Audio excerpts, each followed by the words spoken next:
feature on AM Ocala Live, and you're going to get to meet a new host who's actually been in the studio before. Dr. David Kuhn is here from Trinity Healthcare Medical Center. He's the owner and director of the Trinity Healthcare Medical Center, and Susie is here. Mrs. Kuhn, that would be right? Yes. Nice to see you both again, because you've both been here before. Let me get this picture going on the video. Turn the music down, and first of all, just good morning and welcome. Thank you for coming in today. Good morning. Thank you for having us. And we're going to learn something today. I hope so. Susie wrote to us and said that you, instead of just primary care, it's progressive primary care. So that sounds like a step beyond what we're maybe familiar with. Am I guessing right? Well, I think that you are absolutely right. I'm trained as an internist, internal medicine, residency, just like many other doctors. And then it's the next level after that. And so it's not just what's the disease, what's the pill, but rather if you're already on medications or you're ill, well, how do I get off of medications? What are the next steps? And we have to look at all of these things. Emotional health, we have to look at our lifestyle, our diet, right? Exercise, and the reasons that we aren't doing these things in the first place, the obstacles that are getting in the way of us achieving true health.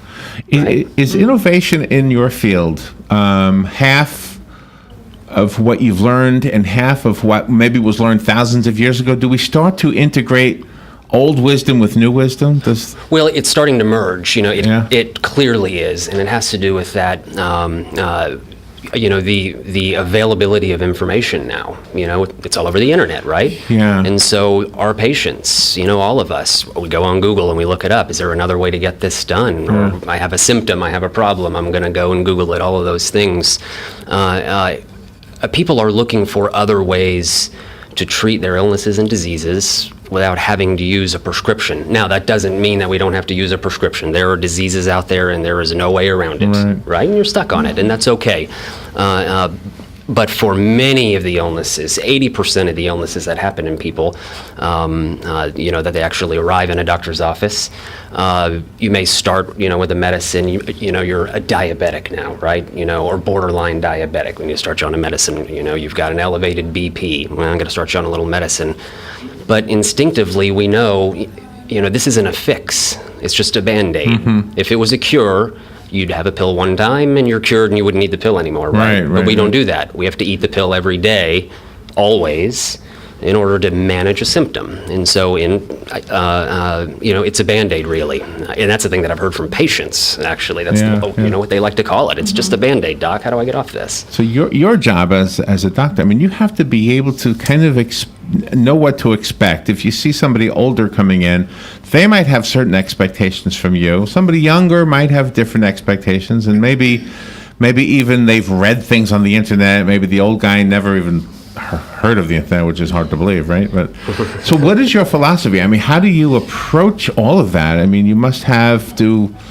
Each patient must have to be handled differently. It's very unique. Every patient experience, and it really is an experience. It needs to be an experience. I don't think a doctor's office ought to be a scary place. I don't think that a doctor's office ought to be a place that you don't want to go. I think that it ought to be a place that you rely on when your life is out of balance, when you feel like it's just not going right. My body is breaking down. My mind is breaking down. I don't have a handle on my health at all, and I need to get in and have a guide, a teacher. Get back to normal. Well, and that's really what I am, a teacher. Every patient is different. The needs, are different. We have a patient who's young and they have specific needs. We have a patient in their 80s or 90s and their needs are different.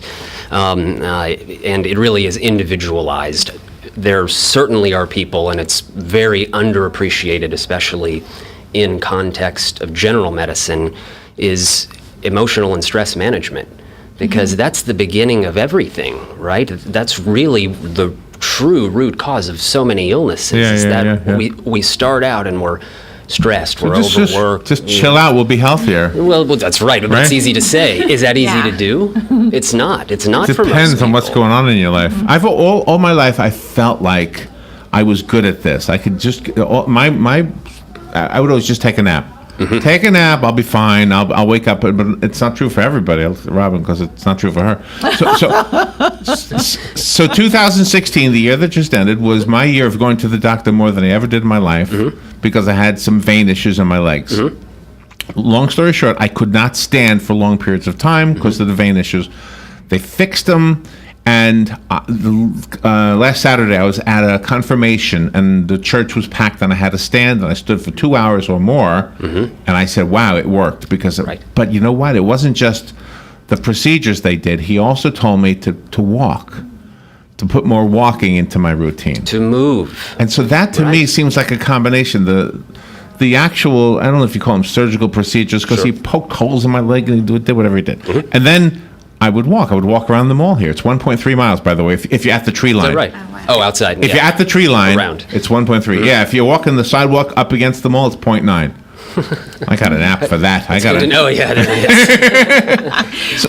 So I just wanted to ask you, based on what I just said, is that your approach also? Do you say, like when you mentioned diabetes, are there things, because we've read about this, can you back it off if you walk more or eat better or that kind of thing? It's absolutely a fact for many people, not every single person who's a diabetic, but for so many out there. If they just get to work on their diet, on their lifestyle, they're able to get off of medications and not be diabetic anymore. We really, there's a number that we order on blood work, an A1C is what it's called. Anybody that's a diabetic out there, they know what an A1C measurement is. And so this is a measurement to see how well that you're doing in terms of diabetes management. And you get a number back and it's on the edge, or maybe it's a little bit over. Well, how do we reverse this? What have you been doing wrong? We start to question your lifestyle. Explain to me what you had for dinner last night. Oh, my. What did I have for dinner last night? What did I have for dinner last night? I have a hard time remembering what I had. Well, communication is really the key. Years and years ago, the only way a patient could communicate with the doctor is going to the office to see the nurse and then the doctor. But now today with technology, with Twitter and emails and everything, are you readily accessible through email and other forms of communication for your patients? Of course, that's always going to be a part of it. It's, I think, in part, the next step of what it means to be a progressive clinic is that when you need help from your medical team, and it is a team effort, and that's, I think, the thing that's extremely important. It's not just a doctor. It's not just what your doctor's doing. All doctors, most doctors, are already overworked as it is, especially in primary care offices in one way or another. They got a lot of patients they got to see. There's not enough doctors in Ocala as it is, and we're overburdened. Specialists, we do well in specialist groups, but not as much, for general medicine. And having access to your team when you need them is paramount importance. It really is, because a lot of these things have to be addressed urgently, and access via email, via phone, around the clock, even Facebook, right? That's another way that we do. There's a lot of ways that you can reach your team. And if you can reach your team, then you can begin to get the help that you need, at least with that specific issue that you're having. And that's the way that we do business. We really do it like that. For the listeners, this is a new feature on AM Ocala Live, and Dr. David Kuhn is here with his wife, Susie. And Susie, are you part of the practice as well? We don't mean to leave you out. No, it's okay. I'm more on the business side of things. Oh, okay, and okay. the number side. He's obviously the clinical side. And I'm also his biggest case study, I would say. What do you mean? What happened? Were you sick? When we initially met, I had chronic headaches. I had bruising all over my legs all the time. My. Yeah, and stomach ulcers. Really? Yeah. Irritable bowel syndrome, which is something you want to talk about on the radio, I'm sure. Well, no, we do. We talk about it. We don't know what it is, but we talk about it. It's just unpleasant GI issues constantly. And I just felt general sense of, I just didn't feel good. My body didn't feel good. I was tired. I didn't have energy. On top of all those things, and I had been to many doctors, especially for my stomach at that time, and IBS and ulcers. And really, I'm told over and over again, it's just your stress. You're just stressed out. You need to manage it better.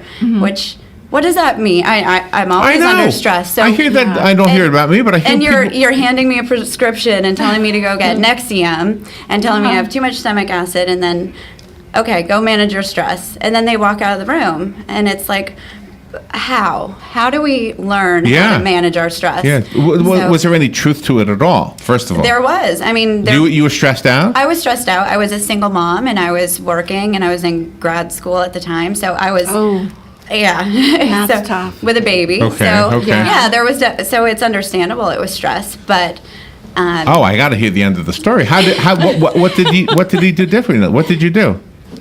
so, well, it's Because funny. a lot of people can Yeah. probably hear. Yeah. You mentioned before we went on the air, do we take phone calls? And yes, Well- we do. The phone lines are open. But I also said that once we get to know you, that's when the calls will start pouring in. Sure. Yeah. So this is a great way to get to know you two. How? Yeah. So I was living in Vermont. He was doing residency in Mississippi, and That's a long way. it was a very long distance relationship. And he said, you know, I was complaining of my headaches, and he's like, "When Yeah. was the last time?" How'd you meet for so far away? Are you an internet relationship? I bought her on eBay. There you go. a dating website. Sure. Yep. Yeah, that's right. We were lonely and You working. didn't swoosh to the left or whatever they do now. They didn't have that we back in those didn't. days. Old fashioned. Oh, so I'm sorry. So you're in Vermont, you're in Mississippi, and you're starting to have a relationship. Yeah. Did you know he was a doctor? Not initially.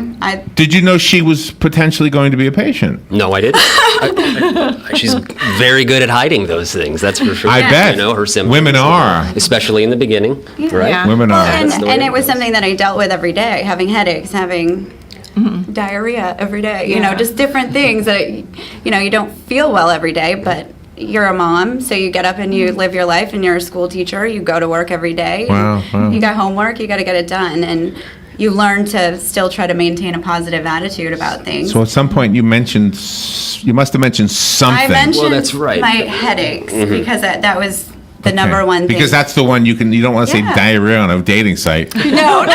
This was a couple of months This is in. a couple of and- months in. So Okay. we're all on right, the yeah, phone now. Yeah. That's right. That's right. It's, But I mean, he noticed that I was constantly taking Advil too if we got together or something or met up. And Oh, so you did have physical. I mean, you were Yeah. together. Okay. Yeah. I thought you were popping the pills on the TV thing. FaceTime. FaceTiming, just eating Advil the whole time. What did you just put in your Wrong mouth? with you. No, so, just a but, vitamin. I mean, he definitely knew that I was taking more Advil than maybe I should. Yeah. There was something wrong, and I'm like, well, yeah, I have a headache all day, every day. And he's like, that's not normal. And I was like, well, you know, I go to the doctor, and they just tell me it's stress, so. And did you just think he was mansplaining, or did you know he was a doctor at that time? Well, no, I knew he was a doctor Okay, then. okay. Yeah, I And I mean, your advice was, or you just said, when was the last time you had your eyes checked? Start easy and basic. Common Oh my things are gosh. common. We don't need to look for a zebra, right? You don't need an MRI of your brain. Well, you may need an MRI at some point, but it's more common to So have. you figured it was her eyes. That's what I thought it was immediately. And was it? Sure. So he flew up the next weekend to see me, and he actually brought his stepfather is Dr. Wingo. yeah, and he's an eye doctor. So he flew up with like the crazy Wow. glasses with all the test things, you know, like click, click. Kit. Really? You know, Wow. That's an eye portable? test. That thing is Is that portable? Earl? Well, it's not really portable, but I loaded some things up in my luggage, and I kind of You crafted wanted a her little bad, didn't you? device. Yeah. Oh, yeah. It worked. So I got her headaches fixed. It was great. Yeah. So, but, Wow. we're doing a home eye exam, and I was like, wow, I can see. And so he ordered me contacts. And I mean, my vision wasn't horrible. I mean, I knew that night driving was difficult, and I had to squint to see Yeah. far away, I guess. Yeah, I'm going through that right now. Yeah, and so I got the contacts, and my headaches went away. And now I didn't even know I had bad vision.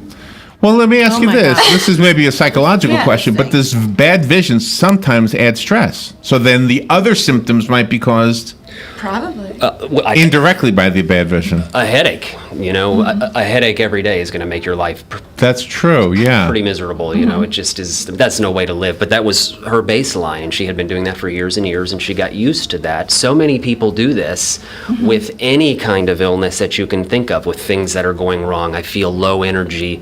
I'm exhausted. Wow, I'm stressed. I have all these things, and you start to, you know, to get to the root of it. This is an example. Now, this was an easy one, you know, just vision, and we get contacts, and it's fixed. But then, like a stomach problem like hers, which was a complicated one, you've got stomach ulcers, you've got IBS, and you've got to try to look for a resolution. And a part of it is, yes, stress management. But in her case, because it had been a lot of years of living like that, we had to do some things to heal her GI tract. And it starts with, you know, withdrawing that which is making you sick in the first place. And was it maybe the Advil? So that was a part of it. That was Exactly a large right. part of It it. really was. And some other things that she was eating on a regular basis, like tomatoes was a big Tomatoes. one. That was a big part of her diet. and she loves strawberries. them. Tomatoes are bad gosh. for you? For her, they are. For me, they are. I Becau- didn't know this. Because of what? The seeds?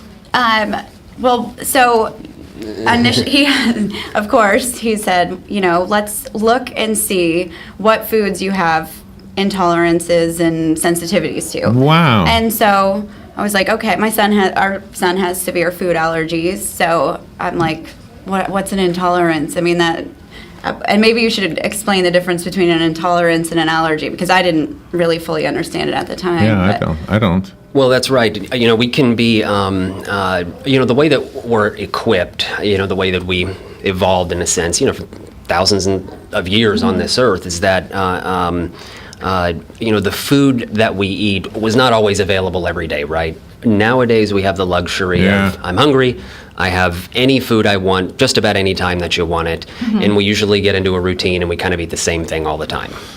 See, if I was a caveman, I wouldn't eat cows because I wouldn't kill something that big. Well, that's exactly right. Chicken, maybe. And it wouldn't always be available, right? If you're Right. a caveman, you don't have a chicken around you all the time. Now, you may stumble right. upon a chicken, but you may, unless but we ate the food that was available. And so that's the way that we're equipped. That's the way that we're built, to eat what's available. And nowadays, there's so much available. We eat so much. And our foods nowadays are highly processed, hyper palatable. They're designed by corporations who want to make it taste as good as they can, Yeah, so I you'll know. buy it again. I know. Right. You're a customer. I'm a isn't it? I'm a That's the sucker way for that all it that goes. stuff. So many people are. Well, it takes a lot of patience on your part, doctor, because sometimes people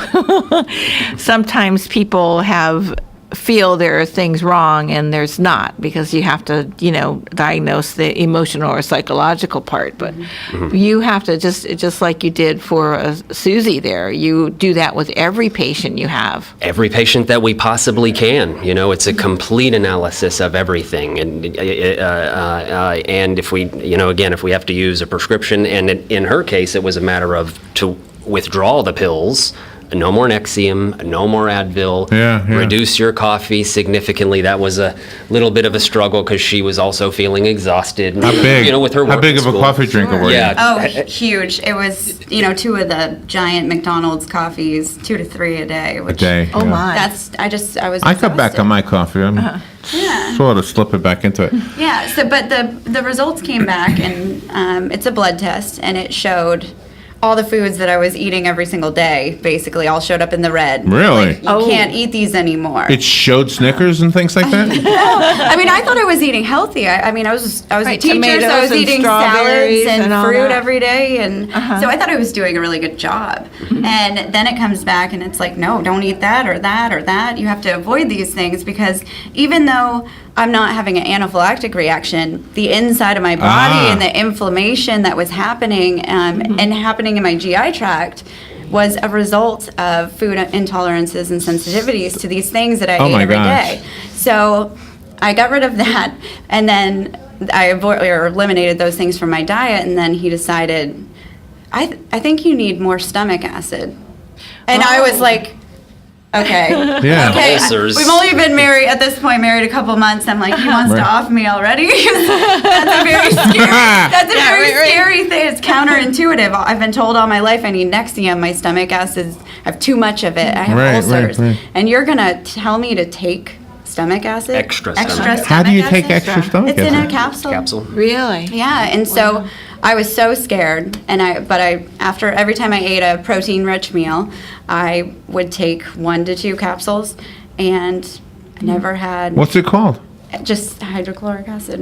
It's called hydrochloric acid? Yeah. Well, they call it betaine HCl with pepsin. That's the name on the bottle. Oh, okay. They're going to spell out hydrochloric acid. Probably nobody would buy it. Yeah, it's in your battery, isn't it? So Yeah. sure, it's the same acid. Our stomachs are equipped to be, in a high acid environment. That's the way that it's meant to be. And we know that the older that you get or the more stress that you get, it affects what your stomach acid is doing. And so let's Yeah. try to regulate the So body. you can and get test it operating somehow? normally. You can test it? There's not a good way to do a test in a practical doctor's office, but instead it's about her story. It's about her history and understanding that her food was not digesting.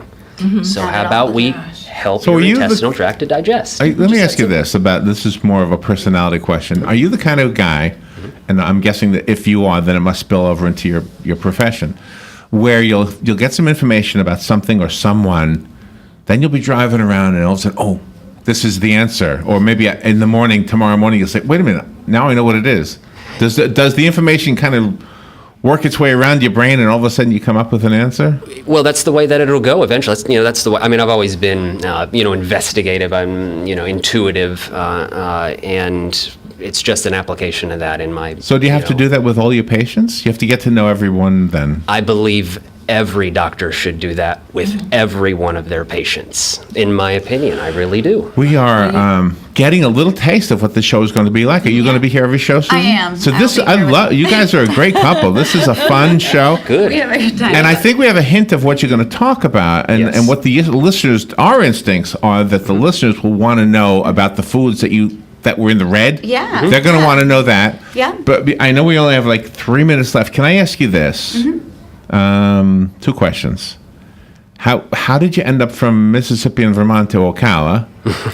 and where does the name Trinity come from? Is it a religious based name or? Well, the name Trinity means a lot of things to a lot of different people. It's a personal thing to me, and I think it resonates well. Actually, in Ocala also, it's a name that's used by other businesses, and so I suppose that There's a whole church with that name a in whole there. church, a whole high school, a whole Right, everything, right, and right. so that it's all around. But I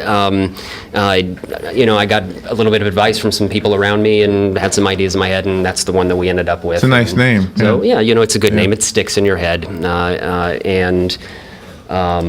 I was in Mississippi, in Jackson, Mississippi. Excellent place to train. It's the How is it you sickest don't have state. the Mississippi accent? I was only there for 3 years. So Oh. and I lived in New York before that, so that's Oh, where I okay, did, my okay. med school up there. And we met online, and you were in Vermont. I'm originally, Ocala, native basically. Lived here all my life. Oh, okay. So you're basically coming Is home. Earl your That's dad's right. first name? I'm sorry? Is Earl your dad's Yes. first name? Yeah, I know him. Yeah, He's that's right. been here a lot of years. Really an Yeah, ophthalmologist. he is. Absolutely right. So that's it. That's what it is. Yeah, and so he moved back, and She I came was with. freezing in Vermont. I was like, okay, Now I'm you're warm. I'm coming. You don't Yeah. miss the snow? It was snowing there yesterday, wasn't it? Oh, it's snowing there all the time, Always. but it's also -4, so Yeah, I that's don't true miss too. that. Yeah, you don't miss that And part. I'm not a good driver, but anyway, so it put me in snow, and it's just bad. Dr. David Kuhn and Susie Kuhn are here, and they will be here. You're doing this twice a month or something? Once a month, the second Friday Once a month. of every month. Okay. For the listeners who want to come see you, do you want to give out some contact information, phone numbers, Yeah, the addresses? phone number is 352-512-0000. Oh, that's easy. Okay. Yep. And then we recently moved, and our new location is at 321 Southeast 29th Place, Ocala, Florida 34471. And look Okay. for us on Facebook. Yeah, and we're on Facebook. And your website. That's www.thcmc.com. That was harder to say here's than I my- thought it was. And here's my notes. I'm so sorry, Susie. It says that you would like me to mention that. I'm sorry. Oh, that's okay. 321 Southeast 29th Place, Ocala, Florida 34471. You are both delightful. Thank you. What a great segment this is going to be. Thank you for choosing WOC to do this, you. because you're going to have the best listeners here, and we're just very confident that they're going to warm up to everything. I'm sure they already have. So, Thank you. you So glad to very be here. much. It's going to be a good Genuine. time. all right, we are at the end of this segment. So, thank you again. Thank you for Thank being here. you. Thank you. All right, we will be right back. And call us if you need any of that information repeated, and share the video. We will put the video up on Facebook and YouTube before 2 o'clock today. We'll be right back.